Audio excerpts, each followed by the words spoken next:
हरे हरे हरे कृष्णा कृष्ण कृष्ण हरे हरे हरे राम राम राम हरे हरे हरे कृष्ण कृष्ण कृष्ण हरे हरे हरे राम राम राम हरे हरे हरे कृष्ण कृष्ण कृष्ण हरे हरे हरे राम राम राम हरे हरे हरे कृष्ण कृष्ण कृष्ण हरे हरे हरे राम राम हरे हरे हरे कृष्ण कृष्ण कृष्ण हरे हरे श्री ज्ञानदेव तुकाराम पंढरीनाथ भगवान की जय माऊली ज्ञानेश्वर महाराज की जय जगद्गुरु संत तुकाराम महाराज की जय सद्गुरु जोग महाराज गतिर्भर्ता प्रभु साक्षी निवास शरणं प्रभव प्रलय स्थानम निदानम बीजमव्ययम जो मद होय अनन्य शरण तयाचे निवारी मी जन्म मरण या लागी शरणागत शरण बीची एक महायोग पीठे तटे भीमरथ्यां वरं पुंडरीकाय दातु मुनीन्द्रैः समागत्य तिष्ठं समानन्दकन्दं परब्रह्मलिङ्गं भजे पाण्डुरङ्गं गणित्वाससं नीलमेघावभासं रममन्दिरं सुन्दरं चित्प्रकाशं वरं त्रिष्टिकायं समन्यस्तपादं परब्रह्मलिङ्गं भजे पाण्डुरङ्गं प्रमाणं भवाब्देरितं मामकानं नितम्बकराभ्यां द्रुतयेन तस्मात् विधातुर्वसत्ते धृतो नाभिकोशं परब्रह्मलिङ्गं भजे पाण्डुरङ्गं नमो सद्गुरु तुकया ज्ञानदीपा नमो सद्गुरु सच्चिदानंद रूपा नमो सद्गुरु भक्त कल्याण मूर्ती नमो सद्गुरु भास्करा पूर्ण कीर्ती गतिर्भर्ता प्रभु साक्षी निवास शरणं सोय प्रभव प्रलय स्थानम निदानम बीजमव्ययम जो मद होय अनन्य शरण तयाचे निवारी मी जन्म मरण या लागी शरणागत शरण्य मीची एकू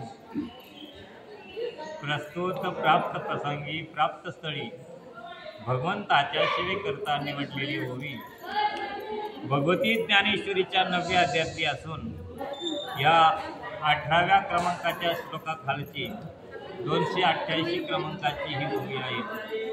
अनंतकोट ब्रह्मांड नायक राजाधिराज योगीराज परब्रह्म परमपिता परमात्मा कारण करुणावरुणालय जगदाधार रुक्मिणी प्राण संजीवन पंढरीश परमात्मेच्या असीम कृपेद्वारा पुण्य सलीला इंद्रायणी तिरी ज्ञान कैवल्य चक्रवर्ती तेजोनिधी संजीवनी समाधिष्ट स्वानंद सम्राटाच्या विशेष अभिव्यक्तींना मानव मात्रांना पावन करणाऱ्या अलंकापुरीच्या रम्य शिवासनस्थ समाधीस्थ श्री ज्ञानोबाराय त्यांच्या अनुग्रहित वारकरी संप्रदायाच्या कळस्थानी असणारे वैराग्याची राग रसिक श्रीमंत श्री जगद्गुरु तुकोबाराय सद्गुरु जोग महाराज वारकरी शिक्षण संस्था आणि या शिक्षण संस्थेतील सर्व गुरुवरांच्या चरणी साष्टांग प्रणिपात करून सेवेकडे प्रवृत्त होतो. सेवेला प्रारंभ करण्यापूर्वी किम निमित्त ही सेवा आपल्याला ज्ञात आहे. आम्हाला झोप आली होती परंतु अण्णांना आम्ही बोललो होतो महाराजांना सांगा खऱ्या अर्थानं महाराजांना सेवा करायला पाहिजे तुमच्या समोर नाही का. महाराज आपल्या भागात एक चांगले वारकरी रत्न आहेत. महाराजांचं गायन खूप सुंदर आहे. आम्ही त्यांच्याकडे धडे घेतो गायनाचे आणि त्यांनीच प्रवचन करायला पाहिजे होतं. आता मला आलेली झोप मी 9:30 पावणे झाला झोपतो. जेवढं सांगता येईल तेवढं सांगतो. या प्रस्तुत श्लोकामध्ये भगवंताच्या स्वरूप स्थितीचं सामर्थ्याचं ऐश्वर्याचं वर्णन विश्वमाऊली ज्ञानोबाराय करतात. त्या ऐश्वर्याबद्दल सांगत असताना भगवंताचं स्वरूप कसं आहे ऐश्वर्य कसं आहे अलौकिकता सांगत असताना भगवंताचे सांगत असताना भगवंताला कशा प्रकारे शरण जावं असं ज्ञानोबाराय सांगतात की जो मद होय अनन्य शरण तयाचे निवारी मी जन्म मरण या लागी शरणागत शरण्य मीची एकू. कोणाला शरण जावं जीवानी जडाला शरण जावं का? पहिला प्रश्न निर्माण झाला. जीवानी जडाला शरण जावं का? दुसरा, जीवानी जीवाला शरण जावं का? जीवानी संतांना शरण जावं का? आणि जीवानी ईश्वराला शरण जावं. किती सांगितले? 4. लक्षात ठेवा. पहिलं सांगितलं जीवानी जडाला शरण जावं का? जीवानी जीवाला शरण जावं का? तिसरं सांगितलं जीवानी संतांना शरण जावं का? आणि जीवानी ईश्वराला शरण जावं का? असे 4 प्रश्नाचं उत्तर आपल्याला सांगणार आहे आणि प्रवचन संपवणार आहे.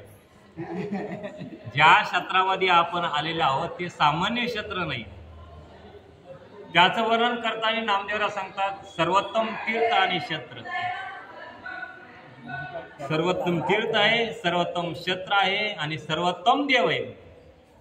अशा आपण या क्षेत्रामध्ये आपण आलेलो नाही. आणि हा कोणी सांगितलं? भाजीवीर जो विक्रेते त्याने सांगितलं का? शास्त्राने हा भाव निवडला. नामदेवराय का सांगतात?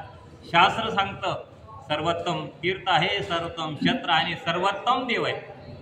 इतर ठिकाणी तीर्थ आहेत पण सर्वोत्तम तीर्थ नाही. काशी तीर्थ आहे, काशी क्षेत्र आहे पण सर्वोत्तम नाही. पंढरी सर्वोत्तम तीर्थ आहे आणि सर्वोत्तम क्षेत्र आहे.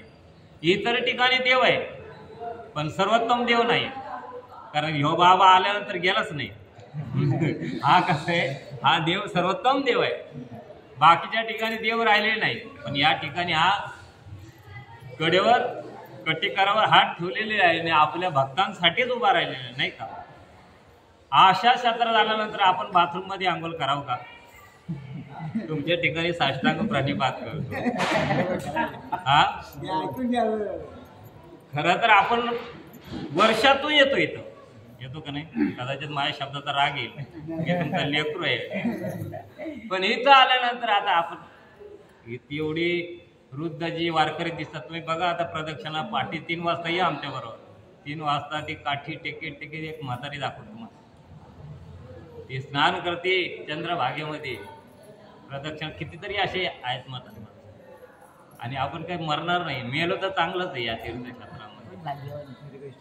इथं आल्यानंतर बाथरूम मध्ये स्नान नाही. ठीक आहे, आजारी आहे, जास्त वयोवृद्ध झालेले आहे, त्याने केलं पाहिजे. बाकीच्याने करायचं काय? भले 8 वाजता जाऊन करा, सूर्य स्नान करा. ते स्नान कोणतं आहे? सूर्य स्नान पण करा. नामदेव सांगतात अवघीच तीर्थे घडली एक वेळा, चंद्रभागा डोळा देखील. अवघीच ह्या त्रैलोक्यामध्ये जेवढी क्षेत्र आहेत, जेवढे तीर्थ आहेत, त्या तीर्थाचं आपल्याला पुण्य कुठे भेटेल? एका चंद्रभागेचं नुसतं डोळ्याने पाहिलं तर. आणि स्नान केल्यावर किती पुण्य प्राप्त होईल?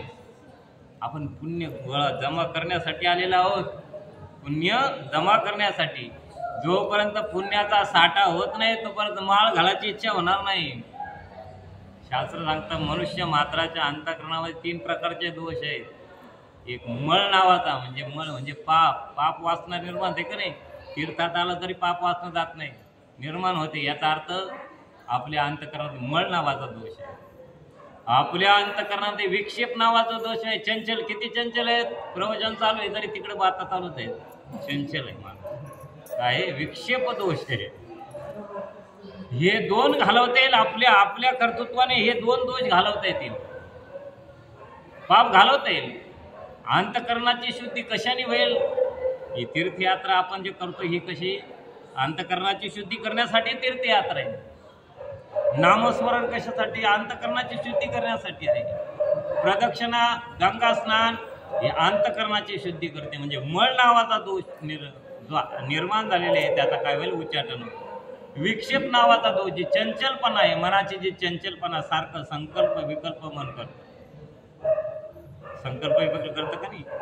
आता तुम्हाला वाटलं आता हा बाबा बोलायला लागले, किती बोलतो ना किती नाही. आता संकल्प विकल्प मन करतं. त्या मनाची स्थिरता.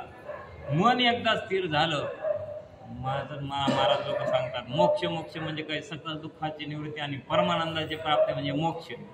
आमचे बाबा सांगतात मन स्थिर होणं म्हणजे मोकळं होणं म्हणजे मोक्ष. काय होणं? मोकळं होणं म्हणजे मोक्ष. मन एकदा स्थिर झालं की सर्व तीर्थच आपल्या अंतःकरणामध्ये येईल. म्हणून अंतःकरणाची शुद्धी प्रथम काय सांगितलं? अंतःकरणाची शुद्धी. आणि अंतःकरणाच्या शुद्धीसाठी काही शास्त्राने आपल्याला सांगितले नियम. काय उपाय केला पाहिजे तर प्रथम उपाय सांगला गंगा स्नान. काय सांगितलं? गंगा स्नान. म्हणून चंद्रभागेमध्ये का स्नान करायचं? आपलं अंतःकरण शुद्ध व्हावं. प्रदक्षिणा का करायची? अंतःकरण शुद्ध व्हावं. नामस्मरण का करायचं? अंतःकरण शुद्ध व्हावं. आणि मग विक्षेप नावाचा दोष केला की मग आत्मस्वरूपाचं ते स्वस्वरूपाचं अज्ञान आहे, ते स्वस्वरूपाचं अज्ञान श्री गुरुचे शब्द आपल्या कानावर पडले का ती आपलं अज्ञान निवृत्त होतं. ज्ञानवराय सांगतात, काना वाचनाची भेटी सरिसाची पैकिरीटी वस्तू हुनी उठी कवनू एक जो. अशा प्रकारचं श्रवण आपल्याला झाल्यानंतर श्रवणाला केव्हा प्रवृत्त होऊ? जेव्हा अंतःकरण शुद्ध होईल तेव्हा श्रवणाला आपण काय प्रवृत्त होऊ. म्हणून या क्षेत्रात आल्यानंतर प्रथम काय केलं पाहिजे? साधना केली पाहिजे. भगवंत सांगतात, देव गुज सांगे पंढरीशी अरे. देव हिताचा गुज म्हणजे गुज कोण सांगतं? पती पत्नीला सांगते का नाही? प्रेमाची गोष्ट कोण करते? पती पत्नी करते. आई वडील मुलाला सांगते हिताचं. देव सांगतात, देव गुज सांगे पंढरीशी अरे प्रेमे चित्ती घ्या रे नाव माझे. तुम्ही आल्यानंतर काय माझं नाव घ्या म्हणतात. विठ्ठल विठ्ठल विठ्ठल विठ्ठल असा टावू पडा. आणि मग तो काय करेल? तो भगवंत म्हणतात, काया वाचा मने. अशा प्रकारचं कायाने वाचनी मनाने हे तुम्ही काय केलं? माझा जप केला तर काय करेल? हे संसाराचं दुःख मी तुमचं निवृत्त करेल भगवंत म्हणतात. आणि मग म्हणजे माझ्यावर भरोसा नसतं तर नामदेवरायांना विचारा, लटके जरी असे नामही अशी पुसा. माझं लटकं जर असेल, माझा खोटा शब्द असेल तर नामदेवरायाला विचारा, म्हणजे लटके जरी असे नामही अशी पुसा आहे त्या भरोसा नामे माझा. नामदेवरायाला माझा भरोसा आहे म्हणून त्यांना तुम्ही विचारा. देव का असं म्हणलं? कारण देव लोक भरोसा ठेवत नाही पण संतांवर ठेवतात. म्हणून भगवंत काय म्हणले? नामदेवरायांना विचारा, हे जर मी खोटं बोलत असेल तर. आणि पंढरी क्षेत्र साधे का? ऐका पंढरीचे महिमान ऐका. कोणी कोणाचं ऐकावं? हा, जोपर्यंत काम होत नाही तोपर्यंत नोकराचं ऐकावंच लागतं. पतीला पत्नीचं ऐकावं लागतं. आणि जोपर्यंत काय प्रवचन होत नाही तोवर महाराजाचं तुम्हाला ऐकावं लागेल. ज्ञान सांगतात ना की ऐका यशस्वी अवतार्य ज्ञान वैराग्य ऐश्वर्य साही गुणवर्य वस्ती जेत. म्हणूनही तो भगवंतो ऐका. ऐका पंढरीचे मैमान राहुळे तितके प्रमाण. तेथील तृण आणि पाषाण तेही देव जाणार. इथला दगड ही देव आहे. इथली काडी गवताची तीही दगड आहे. तृण आणि पाषाण काय देव आहे. ऐशी पंढरी म्हणे ध्याती. अशी पंढरी ज्याच्या अंतःकरणामध्ये आहे तो या तीर्थात आल्यानंतर बाकीचे तीर्थ त्याचे चरण वंदितात. नामदेवरायांना इथं किती पुण्य प्राप्त होतं. वाराणसी क्षेत्रामध्ये 1 महिने तुम्ही चालल्यानंतर जेवढं पुण्य प्राप्त होतं, गोदावरीच्या काठावर 1 दिवस चालल्यावर तेवढं पुण्य तुम्हाला वाराणसीच्या 10 दिवसाचं गोदावरीचे एका दिवसाचं. आणि ते सर्व पुण्य पंढरीमध्ये पाऊल नसं ठेवलं. याचं एसटीला पंढरीत पाऊल ठेवतात परत आल्या पावला निघून जातं. वाराणसी चालित ये मासा गोदावरी 1 दिवसा पंढरी पाऊल पर्यसा ऐसा ठसा नामाचा. एवढं महत्व या क्षेत्राचं आहे. या क्षेत्रात आल्यानंतर आपण नामस्मरण जास्त करायचं. काय करायचं? नामस्मरण केलं पाहिजे. कारण या क्षेत्राचं अनेक माहिम्य पुराणांनी सांगितलं. पद्मपुराणांनी सांगितलं. अनेक पुराणामध्ये याचं वर्णन आलेलं आहे. भगवान परमात्मा इथं कसा आला? तर भगवान परमात्म्याला येण्याचं कारण काय असेल तर काय हो? कारण आई वडिलांची सेवा. महाराजांनी श्री गुरुशेखर महाराजांनी काल का परवा दिवशी सांगितलं, आई किती श्रेष्ठ आहे म्हणले. आणि आई एवढी श्रेष्ठ आहे म्हणले, आईचं नुसतं दर्शन झालं तर हजारो काशी क्षेत्राची आपण काय केली, यात्रा केली, तेवढं पुण्य आपल्याला प्राप्त. अनेक प्रकारचं पुण्य सांगलं आईच्या नुसत्या दर्शनाने. आणि या आईवडिलाच्या सेवेने पुंडलिकरायांना भगवंत प्रसन्न झाले. आणि कुठून आले ते? द्वारकेवरून आले. पंढरी क्षेत्रामध्ये उभे राहिले. हे कोणाचा प्रताप आहे? आई वडिलांच्या सेवेचा प्रताप. पुंडलिकरायांनी उभं केलं. पुंडलिकराय सांगतात देवाला 9 जावे देवा माझे गावे म्हणून सांगतो प्रार्थनी हेच तुम्हाला. माझ्या गावावरून तू जाऊ नका, आता इथंच थांब आणि काय कर, संसार बंद, संसारातले जे बंद आहेत ते सर्व बंद तू काय कर, यांची निवृत्त कर. रिद्धी सिद्धी संपत्ती मोक्ष विलास अशा प्रकारचं जे सर्व आहे ते काय कर, यांना सर्व दे, अशी प्रार्थना नामदेवराय भगवंताला करत आहेत. आणि आई वडिलांच्या सेवेने भगवान परमात्मा इथं आलेला आहे.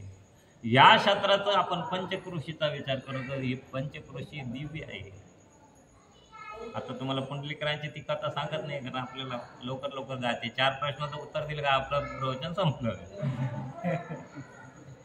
इथे ह्या पंचक्रोशीमध्ये एकदा असं सांगितलं, पद्मपुराणामध्ये वर्णन आलं त्याचं. इकडे पद्मावती आहे, कुठे रेल्वे स्टेशनच्या तिथे. भगवान शंकराला एक दिवस असं वाटलं की आपण पंढरी क्षेत्रात जावं आणि भगवान परमात्म्याचं दर्शन घ्यावं. वारकरी लोक लय येतात म्हणले, काय नेमके आहे. आणि भगवान परमात्मा भगवान शिव निघायला लागले. तेवढ्यात आईसाहेब पार्वतीने सांगितलं, अहो म्हणले कुठे चालले. म्हणले मी पंढरीला चाललो. म्हणले मला पण यायचं आहे. तू येऊ नको म्हणले, वारकऱ्यांची लय गर्दी असते, त्या गर्दीमध्ये तुला चालता येणार नाही. पण स्त्री हट्ट आहे, मला यायचं तुमच्या बरोबर. भगवान परमात्म्याने आईसाहेबांना घेतलं. गणपतीने विचार केला की आता आई बाबा आले, मलाही गेलं पाहिजे. गणपती रडायला लागला, म्हणे मला पण घेऊन चला. अरे तू येऊ नको म्हणले, तुझा पोट काय काय कसं काय चालशील म्हणले. गणपतीला पण घेतलं.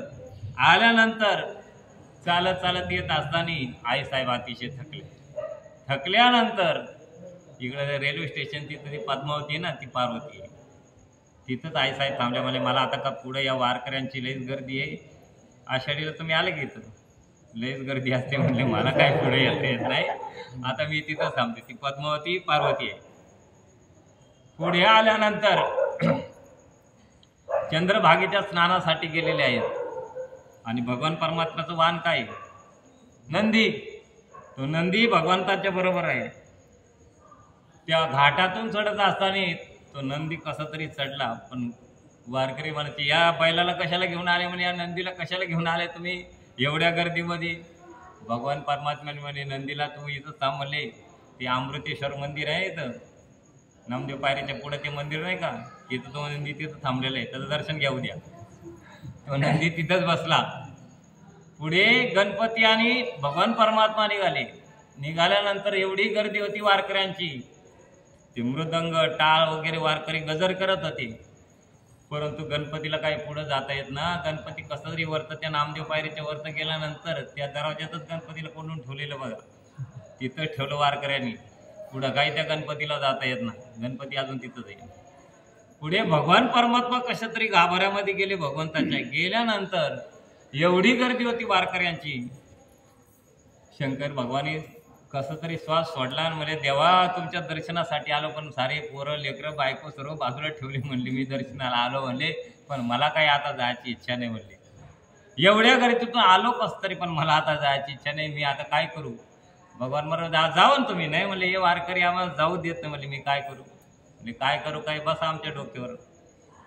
भगवान शंकर कुठे बसले, भगवंताच्या डोक्या आहेत की नाही. अशा प्रकारे या क्षेत्रामध्ये सर्व देव देवता ऋषी मुनी सर्व बसलेले आहेत.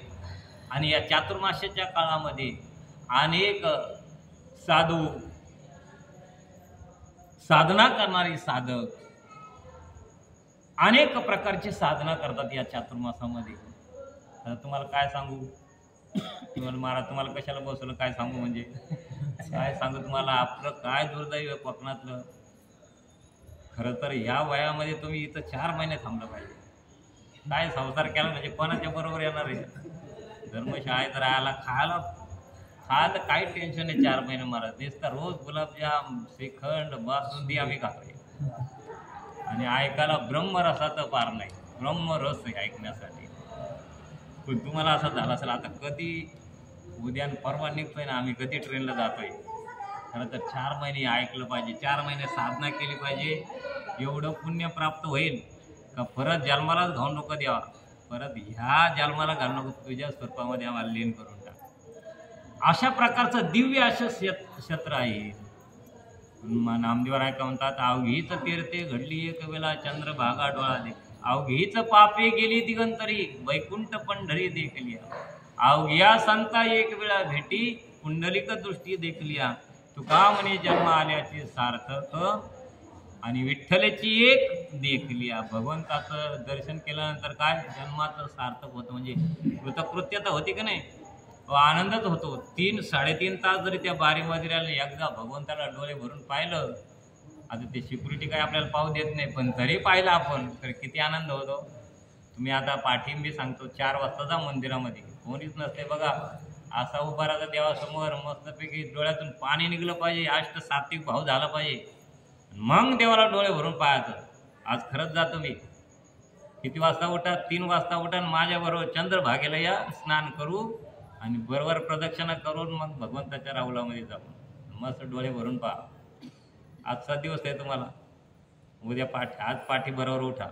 मला महाराजाचं प्रवचन नसतं ऐकलं बरं झालं असतं. पण भगवंताच्या अर्धा तास तुम्हाला भगवंताच्या समोर कोणीच हलवणार नाही तुम्हाला जा म्हणून. आता तर तुम्हाला मग बाहेर काढतील, पाठी कोणीच काकडा चालू असतो, भगवंताला स्नान घालतात, लोण्याचा गोळा लावतात तोंडाला, ते सर्व दिव्य पाहिल्यानंतर एवढा आनंद होतो. महाराज असतात आमच्याबरोबर, ते महाराज असतात. 4 महिने असंच आमचं चालू आहे. आतापर्यंत मी झोपी गेलो असतो, बरोबर 3 वाजता उठून आम्ही इथून जातो, स्नान करून येतो. मला हे सांगायचं की आता तुम्ही आले 2 दिवसासाठी, तर एवढं करा, पाठी बरोबर 4 वाजता काकड्याला जा. काकडा पाहायला भेटेल, तुम्हाला ऐकायला भेटेल, पाहायला भेटेल, आणि श्रवण केल्याने हे काय वाया जाणार नाही. भगवंताचं मुखमंडल अवलोकन केल्यानंतर कोट्यावधी काय पाप आपलं निघून जाईल आणि पुण्याचा काही संचय होईल. असा भगवंत कसा आहे हो, त्याचं स्वरूप स्थितीचं वर्णन करतात ज्ञानोबर आहे. तो कसा आहे, गतीर भरता प्रभू साक्षी निवास शरणम श्रुत प्रभुव प्रलय स्थानम निधानम बीजमव्यम, तो साठा आहे या सर्वांचा. गती देणारा आहे, प्रलय करणारा तोच आहे, सृष्टी उत्पन्न करणारा तोच आहे. हे सर्व प्रकारचं कार्य करणारा कोण, भगवान परमात्मा आहे. आणि तो भगवान परमात्म्याचं वर्णन करतात ज्ञानोबराय सांगतात, इतर जणांना शरण जाऊ नका, शरण जर जायचं असेल तर त्याला जो मज होय अनन्य शरण, अनन्यतेने शरण गेलं पाहिजे. मनामध्ये कोणत्याही प्रकारचं कलुषता न ठेवता अनन्याने, अन्य शरणा त्याग हो अनन्यता, इतर आश्रयाचा त्याग करणं आणि भगवंताला शरण झाले याला अनन्यता असं म्हणतात. कोणाला शरण जावं, जीवाने जडाला शरण जावं का? जड कोणाला म्हणतात? ज्याला स्वतःचं ज्ञान नाही आणि दुसऱ्याचं ज्ञान नाही त्याला जड म्हणतात. दगडाला आपण विचारलं का हो तुमचं नाव काय, तो सांगेल का? कारण त्याला त्याचं ज्ञान नाही आणि तो दुसऱ्याचंही ज्ञान करू देऊ शकत नाही. मग जड काय आपलं काय उद्धार करू शकत? मग जडाला शरण जाऊन काय फायद्याचं नाही. मग जीवाला शरण जायचं का? जीवाने जीवाला शरण गेलं तर पंढरपुरामध्ये आषाढीला एका वारकऱ्याचं पाकिट मारलं आणि त्याच्याकडे 1 रुपया पण राहिला नाही. तो दुसऱ्या वारकऱ्याला गेला, म्हणले आता त्रयोदशी चतुर्दशीला आपल्याला जावं लागेल घरी. म्हणून महाराज अहो आमचं पाकिट मारलं, 201 रुपये द्या आम्हाला घरी जायला. तो वारकरी म्हणून बोळा होता, म्हणजे महाराज तुमचं पाकिट मारलं, तुम्हाला तर पाकिट होतं, आम्हाला तर पाकिटच नाही म्हणले. मला हे सांगायचं आहे, ज्ञानोबराय सांगतात, ना तरी सरोवर आटली राणे दुखिया दुःखी भेटले, का वांद फुली फुलले झाड जैसे. ज्याला शरण जायचं तो सामर्थ्यवान पाहिजे ना. तो कसा पाहिजे? सामर्थ्यवान पाहिजे. म्हणून जीवाने जीवाला शरण गेलं तर जीव काय त्याचं दुःख, कारण तोच कसं आहे पिडलेलं आहे, दुःखाने पिडलेलं आहे का नाही. मग तो आनंद देईल का? देणार नाही, कारण त्याच्या ठिकाणी दुःख आहे. जीवाने जीवाला शरण जायचं नाही. मग जीवाने कोणाला शरण जायचं? संतांना का जीवाने देवाला शरण जायचं? आता इथं सांगताय जीवाने देवालाही शरण जायचं आणि संतांनाही शरण जायचं. कारण देव ते संत, देव ते संत, देव तेच आहे ना संत कोण आहे तेच आहे. म्हणून जीवाने देवाला शरण जायचं. देवाला शरण गेलं तर देव काय करतो? देव असं करतो, देवाला शरण गेल्यानंतर संसार दुःख निवृत्त करतो. संसार दुःख काय करतो? देव निवृत्त करतो. आणि संसार दुःख निवृत्त केल्यानंतर आपल्याला काय होतं? आनंदाची प्राप्ती होते. काय होते? आनंदाची प्राप्ती होते. म्हणून देवाच्या ठिकाणी आपलं संसार दुःख निवृत्त करण्यासाठी आपण आलेलो आहोत, नाही का? मग आल्यानंतर आपल्या पुढे ज्ञानोबा सांगतात की माणसाच्या अंतःकरणामध्ये कशा प्रकारचं, एकतर माणसं देवाला मानितच नाही. देवाला मानतात का? आता व्हॉट्सअपवर आलं होतं एक मुसलमान लोक, ख्रिश्चन लोक, यांच्यामध्ये नास्तिकवादी कोणीच नाही. मुसलमान अजिबात नास्तिकवादी कोणीच नाही. ते सर्व अल्लाला मानणार म्हणजे मानणारच. अहो त्यांचा लहान पोरगा पण नमाज पडायला जातो का नाही? ख्रिश्चनाचा पण तो चर्चमध्ये जातो. पण आपलं घरातूनच जर आपण नास्तिकवादी झालो तर येणारी पिढी सर्व काय होते? बघा, ज्याच्या घरात पहिल्यापासून जे मालकरी लोक आहेत त्यांची पोरं कधीच बिघडली नाही. बिघडली दिसतं तुम्हाला? संस्कार आहेत. ज्याच्या घरात संस्कार नाही त्याची बिघडल्याशिवाय राहत नाही. म्हणून आपल्या संप्रदायामध्ये नास्तिकवाद्याचं प्रमाण जास्त आहे. याला कारण काही संस्कार ज्ञानोबा पुढे ओवी सांगणार आहेत. ते संकल्प वासना संस्कार मागवते रचावाय चराचर, जे तर राहुनी असते अमर निधान. ते ज्ञानोबा सांगतात. मनुष्याच्या ठिकाणी 3 आहेत: संकल्प आहे, वासना आहे, संस्कार आहे. आता मी त्याला दृष्टांत देत नाही, तुम्हाला सांगितलेले 4व्या कीर्तनामध्ये. संकल्प, वासना आणि संस्कार असे 3 आहेत जीवाच्या ठिकाणी, आहे की नाही? म्हणून जीव काय करतो? देवाचा परिचय जीवाला होत नाही. आणि परिचय झाला तर जीवाला कसा परिचय होतो? सामान्य परिचय होतो. देवाचा परिचय जीवाला कसा होतो? सामान्य परिचय होतो. एखादा माणूस नाही का बिडी सिगारेट पित असतात आणि आपल्या मारुतीचं मंदिर आलं, गावामध्ये मारुतीचं मंदिर असतंच असतं, आणि त्याच्यात हातामध्ये बिडी किंवा सिगारेट असतात, तर तो काय करतो? पाठीमागे धरतो. काय त्याला काय वाटतं? देव फक्त मंदिरात ते बाहेर नाही का? तो चराचरामध्ये भरलेला आहे. तो चराचरामध्ये भरलेला आहे. पण त्याला सामान्य रूपाचा देवाचा परिचय कसा आहे? सामान्य रूप. आणि सामान्य रूपाने देवाचा परिचय काही फायद्याचा नाही. तो विशेष रूपाने देवाचा परिचय झाला पाहिजे. ज्याला आपल्याला शरण जायचं आहे त्याचा परिचय कसा झाला पाहिजे? विशेष रूपाने झाला पाहिजे की नाही? विशेष रूपाने परिचय आपल्याला होत नाही. मामासाहेबांच्या चरित्रामध्ये एक दृष्टांत आहे. मामासाहेबांच्या चरित्रामध्ये आज सांगितलं की पुण्यामध्ये व्याख्यान होतं आणि त्या व्याख्यानाचा विषय होता की जगात देव नाही. काय होता? जगात देव नाही. व्याख्यान होतं. आणि व्याख्याते विद्वान त्या ठिकाणी पुण्यामध्ये जमा झाली होती. ती वसंत व्याख्यानमाला मोठी असते पुण्यामध्ये. प्रत्येकाने आपापलं मत मांडायला सुरुवात केली की देव कसा नाही. मग ते प्रमाण द्यायचे, युक्ती सांगायची, अनुभव सांगायचे. त्यामध्ये एक असा नास्तिकवादी की तो देवाला मानत नव्हता. त्याने असं सांगितलं, अशा युक्त्या सांगितल्या, असा अनुभव सांगितलं, लोकांनी टाळ्या वाजवायला सुरुवात केली. काय सांगत होता? देव नाही. लोक असेच टाळ्या वाजवतात महाराज. हा, ज्या महाराजाचा जास्त खलकट आहे त्याला जास्त टाळ्या वाजवतात. एवढ्या टाळ्यांचा कडकड आणि सभा जिंकली. त्या विषय काय होता? देव नाही म्हणून. आणि त्याला आनंद झाला की खरंच आपण प्रगट करून दिला की देव या जगामध्ये नाही. त्या आनंदाच्या भरात तो व्याख्याता तो बिल्डिंगवरून असा खाली उतरत होता. उतरत असताना एक व्यक्ती, सामान्य तो व्यक्ती म्हणला, महाराज तुमचं काय व्याख्यान झालं? खरंच तुम्ही असं पटवून दिलं की जगात देव नाही म्हणून. म्हणले तुमच्यासारखा महान कोणीच नाही या जगात. म्हणजे हे तुम्हाला सुचलं कसं? पण एवढ्या युक्त्या, एवढा अनुभव आणि लोकांनी एवढ्या टाळ्या वाजवल्या की देव नाही म्हणून, पण हे सुचलं कसं? तो म्हणले हे सुचलं कसं? त्याचीच कृपा आहे. म्हणजे नास्तिकवादी सुद्धा काय म्हणतो? देव मान. आता तुम्हाला लेट समजलं, त्याचा विषय सोडून द्या. नाही जरी म्हटला तरी त्याची आई अशी प्रचिती होती. आता या मुलाला सांगितलं, जा बरं त्या रूममध्ये जाऊ नको लगेच, जा बरं त्या रूममध्ये कोणी आहे का नाही, पहा बरं ते बाबा आहेत का. मग तो गेल्यानंतर काय म्हणा, इथं कोणी नाही. मग इथं कोणी नाही, त्याची आधी कोणी होतं का नाही? ज्ञानोबा सांगतात, शून्य सिद्धांत बोधू कोणी सत्तावस्थित दू नया अपवादू वस्तूशी. शून्य काढता काही नाही, पण काढणार कोणतरी हे का नाही? शून्य हा काढणार आहे का नाही? तसं सामान्य रूपाने देव आपल्याला कळतो, पण विशेष रूपाने देवाचा परिचय आपल्याला संत महात्म्यांना देवाचा कसा परिचय, भगवंताचा विशेष रूपाने परिचय आहे. लाकडामध्ये अग्नी आहे की नाही? हा, लाकडामध्ये अग्नी सामान्य रूपाने अग्नी आहे, त्याला विशेष रूपाने काही चेतवावं लागतं तेव्हा विशेष रूपाने होतं. वायरीमध्ये करंट सामान्य रूपाने आहे, त्याला एखादा बल्ब लावला की मग तो काय होतो, प्रज्वलित होतो, म्हणजे विशेष रूपाने प्रगट होतो. तसा भगवंताचा परिचय एकदा आपल्याला विशेष रूपाने झाला, भगवंताचा परिचय, की मग त्याला आपण काय जातो, शरण. सामान्य रूपाने माणसं शरण जात नाही, विशेष रूपाने एखादं प्रगट झालं की मग शरण जातात. म्हणून भगवंताचा परिचय आम्हाला विशेष रूपाने झाल्यानंतर आम्ही शरण जातो.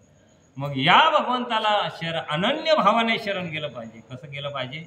अनन्य भावाने शरण गेलं पाहिजे. आणि अनन्य भावाने शरण गेल्यानंतर तो काय करतो, तो हा उतरील पार भव सिंधू दुस्तर भव सिंधू. जो अशा प्रकारचं दुस्तर असणारा हा संसार रूपी सागर तो काही वेळ आपल्याला तरुण नेईल की नाही. आपल्याला दुःख कशामुळे होतं? भगवंत सांगतात की ते ममे वंश जीवलोके जीवभूत सनातन मनश्रेष्ठानेंद्रिय आणि प्रकृती स्थानिक करसिद्धी, असं भगवंत सांगतात की नाही. ममे वंश जीवलोक, अरे बाबा तू माझा अंश आहे. आपल्याला पटतं का? आपल्याला पटत नाही. भगवंत म्हणतात तू माझा अंश आहे, पण आपण मी जीव आहे. एखाद्या माणसाला आपण म्हणतो गेलं, एखाद्याला आपण म्हणतो तू मर, तो काय म्हणतो, तू मर. असं का म्हणतो? कारण त्याचं स्वरूप मर्क आहे का? त्याचं सच्चित आनंद स्वरूप आहे. त्याचं स्वरूप कसं आहे? आनंद स्वरूप आहे. म्हणून मर बोलल्यानंतर त्याला राग येतो. त्याला राग येतो की नाही? कारण त्याचं स्वरूप सच्चित आनंद स्वरूप आहे, भगवत स्वरूप आहे त्याचं. म्हणून जीवाला दुःख काय होतं? देवाला सोडल्यानंतर जीवाला दुःख होतं. मीठ आहे ना, मीठ. मीठ कुठे भेटतं? समुद्रात. समुद्रात भेटतो. म्हणजे समुद्र फेस आलेला असतं, ते फेस काय करतात, साईडला करतात ना. आणि ते साईडला केल्यानंतर त्याला काय करतात, सुकवतात. खाड्या पाहिल्या का नाही तुम्ही? सुकवतात ना. सुकवल्यानंतर ती माती भरून नेतात कंपनीवाले, ट्रकच्या ट्रक भरून नेतात. नेल्यानंतर त्याच्यावर काहीतरी आम्ल हलका रासायनिक प्रक्रिया करतात, त्याचं काय करतात, मीठ बनवतात. आणि ते मीठ काय करतात, कंपनीमध्ये गोण्यांच्यामध्ये भरतात. भरल्यानंतर ते कुठे टाकतात, गोडाऊनमध्ये. त्याला काही तिथे फॅन एसी बीसी लावली असते का मिठाला? काय नाही, त्याच्यावर धूळ पडते. आणि मग हे दुकानदार काय करतात, ते मीठ खरेदी करतात. खरेदी केल्यानंतर ते कुठं आणतात, आपल्या घरी आणतात ना. आणल्यानंतर त्याला कुठं ठेवतात, दुकानात ठेवतात का? अहो दुकानाच्या बाहेर. त्याला कुठे ठेवतात, दुकानाच्या बाहेर. मग त्याच्यावर किती धूळ पडते, त्याच्यावर कुत्रा येऊन काय करतो, आहे का नाही. आणि मग ते मीठ आपण घरी घेऊन जातो. गेल्यानंतर त्या मिठाला आपण कधी टाकतो, भाजीमध्ये पहिले टाकतो का? कोणतीच बाई पहिले टाकणार नाही. शहाणी बाईने तर टाकणार नाही. शहाणी बाई पहिले मीठ टाकणार नाही. पहिले मीठ टाकलं तर भाजीची टेस्ट पण येणार नाही. हे पाकशास्त्राचा नियम आहे. मीठ कधी टाका, जेव्हा उकळी येईल चांगली तेव्हाच मीठ टाकायचं असतंय, आहे की नाही. मग त्या मिठाला किती दुःख, गरम गरम त्या भाजीमध्ये पडावं लागतं त्याला.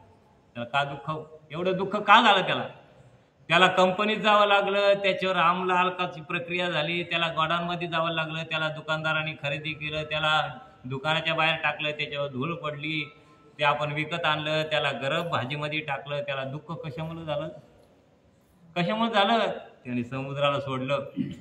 समुद्राला सोडलं म्हणून दुःख झालं त्याला.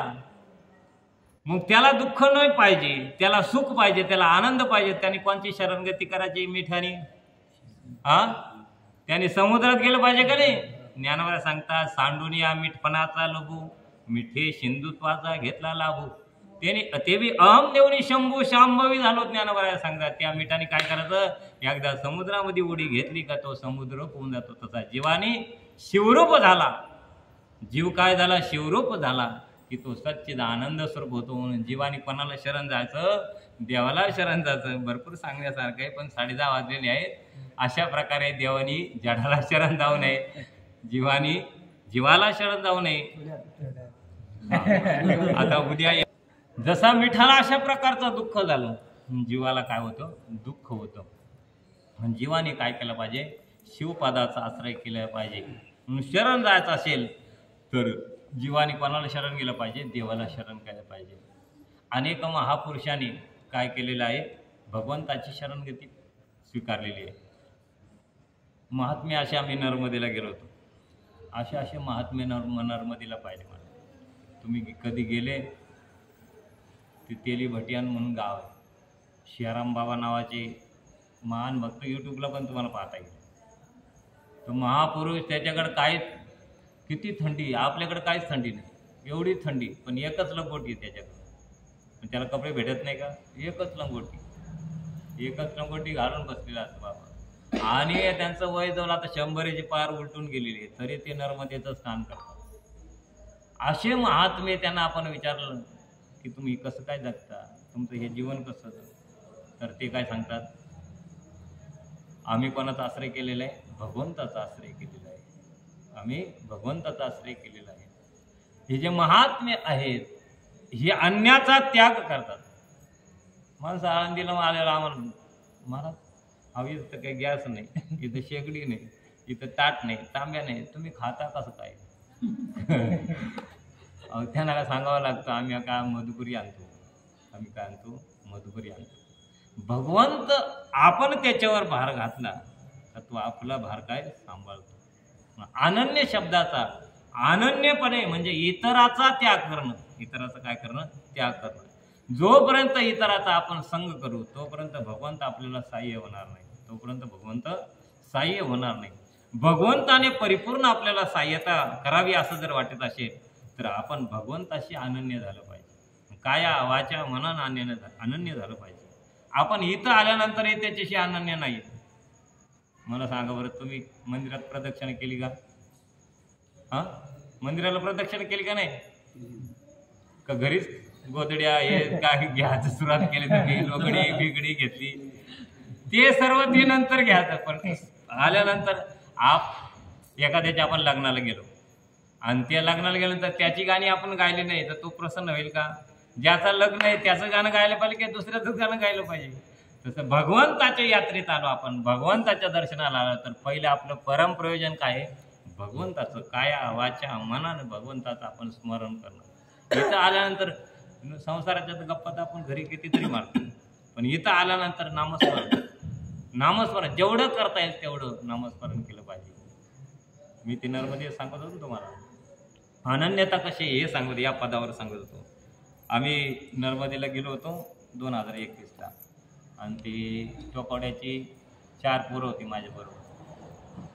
ती चांगली शिकलेली होती ते, आणि ते म्हणले आम्हाला पण नर्मदेला यायचं. म्हणलं चला, म्हणलं आम्हाला, तुम्हाला काय मला खांद्यावर घेऊन जायचे, चला म्हणलं.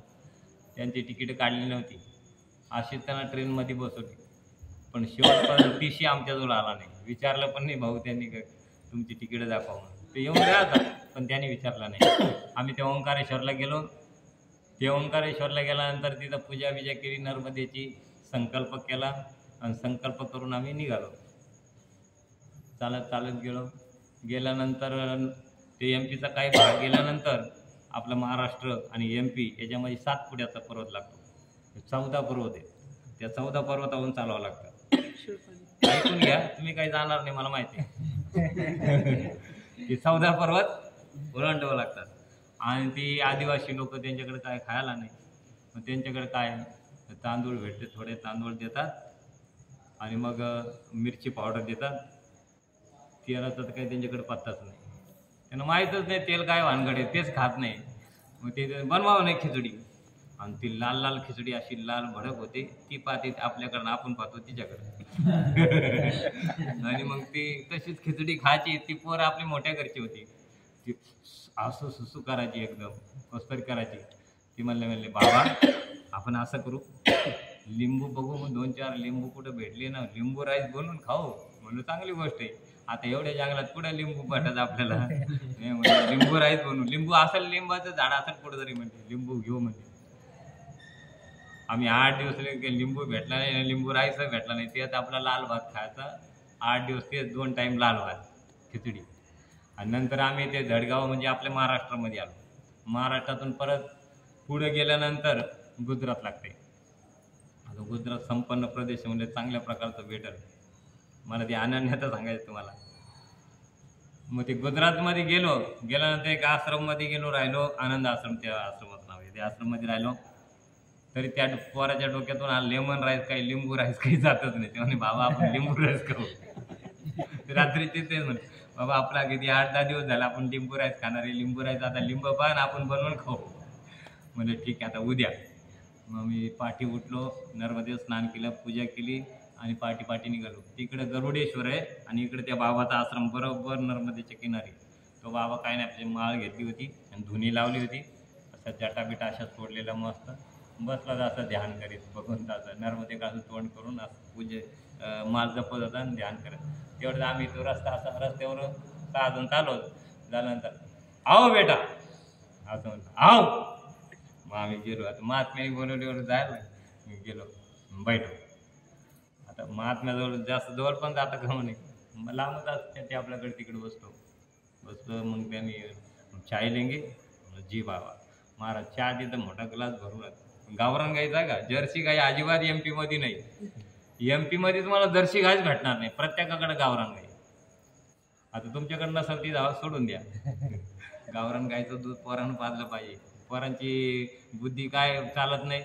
पहिले पावकी निमकी आमचे वडील होते त्यांचं सर्व पाठ होता. पावकी निमकी काय म्हणायचे ते आता आपलं पाठ होणार नाही. कारण ती बुद्धी तशी या दूध पिऊन हे जर्सी गायचं दूध पिऊन आपली बुद्धी भ्रष्ट होत चालली.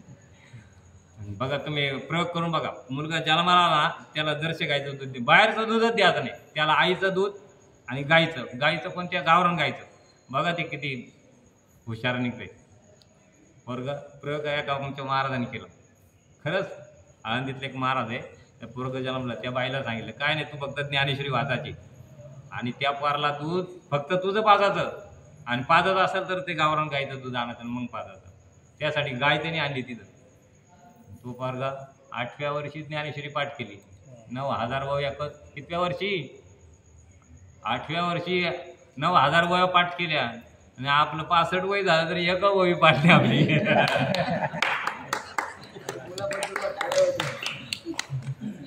कारण काय ते आपलं खानपान बिघडलं. कलियुगामध्ये माणसं बरं तुम्ही आम्ही भ्रष्ट होते. महाराज लोक भ्रष्ट होत चालले. याचं कारण काय खानपान बिघडलं. काय बिघडलं खानपान बिघडलं. आम्ही काय खातो कसं खातो.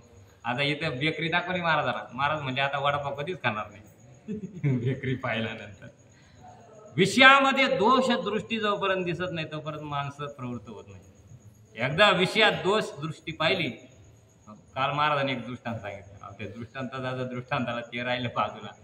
महाराज म्हणजे नवीन लग्न झालं आणि त्याने सांगितलं का ग तुला काय बनवते तर पदार्थ. तेव्हा मला एक पदार्थ लय भारी बनत. म्हणजे कोणता म्हणले मग डबा करून दे. आपल्याला काही दुपारच्या जेवायला येता येणार नाही. डबेमध्ये बनवून म्हणजे तेवढा भारी बनवून देतं. बनवून दिलं तिने. बनवून दिलं आणि तो आपला काही सांगितलं नाही त्याला. डबा घेऊन गेल्यानंतर मस्त आपला त्यांनी दुपारी सुट्टी झाल्यानंतर जेवला. ते पिठलं भाकरी होती मस्त. त्याला वाटतं आता ते पिठलं कसं पण बनवा. पिठलं कसं पण बनवा ते चांगलंच होतं. तो आला वा म्हणजे असं पिठलं आमच्या आईने पण कधी बनवलं नव्हतं. म्हणजे बघा बायकोच्या हातचं आईचं काय त्याला हे वाटलं. म्हणजे आमच्या आईने पण असं बनवलं होतं. असं तर भारी तू बनवलं म्हणजे उद्या दुसरा पदार्थ दे. म्हणजे उद्या दुसरा पदार्थ देते. उद्या पण त्यांनी म्हणजे उद्या काय बनवणार म्हणजे भाकरी पिठलं बनवणार. आदल्या दिवशी पिठलं भाकरी दिली. भाकरी पिठलं बनवणार. दुसऱ्या दिवशी भाकरी पिठलं दिलं. आता तिसऱ्या दिवशी परत आता काय होणार. आता म्हणे पिठलं भाकरी देणार परत. असं किती पिठलं भाकरी खाल्ल्यानंतर आपली तृप्ती होणार आहे हो. एक विषय जर आपल्याला सारखं दिलं तर तृप्ती होणार आहे का. विषयामध्ये एकदा दोष दृष्टी पाहिली ज्ञानपाय तैशी संसार या समजतात जाणी जे अनित्यता तै वैराग्य दवडीचा पाठी लागे. वैराग्य असं पाठीमागं लागतं. वैराग्य पाठीमागं लागतं. का लागतं समजलं आतापर्यंत आपल्याला या जन्माला यायचं नाही का मग माणसं प्रवृत्त होतात. माल जपाला का लागतात ती आता परत या संसारात नको देवा. किती त्रास आहे. तुम्ही आता विचार करा किती त्रास आहे संसारामध्ये. पण इथं 3 दिवस किती आनंद द्या आता तुम्ही आहेत की नाही. संसारात त्रास आहे म्हणून संसारामध्ये त्रास कमी करायचा असेल तर काय करायला पाहिजे. याच्यावर पथ्य रामबाण उपाय म्हणजे नामस्मरण आहे. म्हणजे वय झालेल्या माणसाने माळ घ्यायची जपत बसत. सून काय बोलते ना ह्यो काय बोलतं शेजारी काय बोलतं अजिबात कानाने ऐकतच नाही. तो शेजारी काय बोलतो, सून काय बोलते ना, लेख काय बोलतो, बा तुला करा तर ते कर, आता हे सर्व तुझ्याकडे स्वाधीन, मी माळ घेऊन जपत बसते.